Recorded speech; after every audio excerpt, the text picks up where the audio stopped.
રાજકોટના સાંડવાયા ગામે 70 થી વધુ ગાયના મોત નીપજ્યા છે।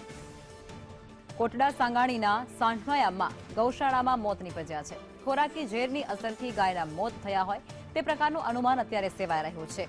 શ્રી રામનગર બાપુ ગૌશાળામાં 70 થી વધુ ગાયના મોત નીપજ્યા છે। નિષ્ણાંત તબીબો દ્વારા અસરગ્રસ્ત ગાયની સારવાર પણ અત્યારે કરાઈ રહી છે। હાલ મોતનું સાચું કારણ જાણવા નથી મળ્યું, પરંતુ પીએમની પ્રક્રિયા ચાલી રહી છે। જો કે કલેક્ટર અને ડીડીઓ સહિતના અધિકારીઓ છે તે અત્યારે ગૌશાળા ખાતે પહોંચી ચૂક્યા છે અને આજે વિગતો સામે આવી છે તેને લઈ અને તેઓ સતત નજર રાખી રહ્યા છે। પ્રાથમિક આ જે આપણી દેશી સિસ્ટમમાં ગાયોનો પેટ ભંભોળ થઈ જાય છે અને મોઢામાંથી ફીણા નીકળે છે, એટલે અમારું એવું માનવું છે કે આને જે કોઈ બે વસ્તુ ખાધી છે કે જે બે વસ્તુ એકસાથે ન ખાવી જોઈએ એવી બે વસ્તુ ખાવાથી આને ફૂડ પોઈઝનિંગ થયું હોય એવું પ્રાથમિક અણસાર એવા લાગે છે। પછી તો ફોરેન્સિક લેબના રિપોર્ટ આવે ત્યાર પછી ફાઇનલ કહી શકાય।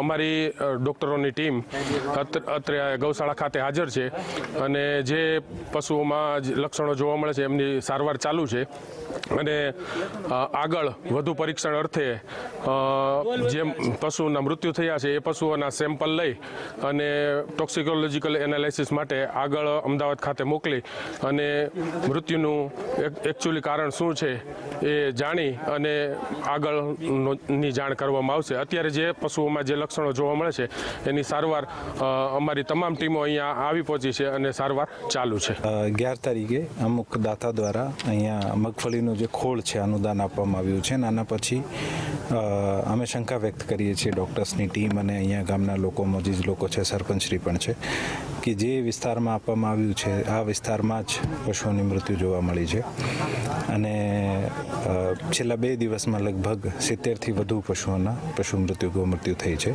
તકેદારીના ભાગરૂપે તમામ ગૌવંશ જે છે આનું જે ફૂડનો સેમ્પલ છે આનું પણ લેવામાં આવ્યું છે અને અમુક સેમ્પલ બેસિસ ઉપર જે પણ પશુ મૃત્યુ થયા છે આના ઓર્ગન્સ પણ ફોરેન્સિક સેમ્પલિંગ માટે અને જુદી જુદી રીતે તમામ આસ્પેક્ટ ઉપર ટોક્સિન હોય અથવા કોઈ ઓર્ગેનિઝમ હોય આ બંનેના આસ્પેક્ટ ઉપર આના સેમ્પલ લેવામાં આવ્યા છે અને આ તમામ સેમ્પલ અમદાવાદ અને પુણે પર મોકલવામાં આવ્યા છે।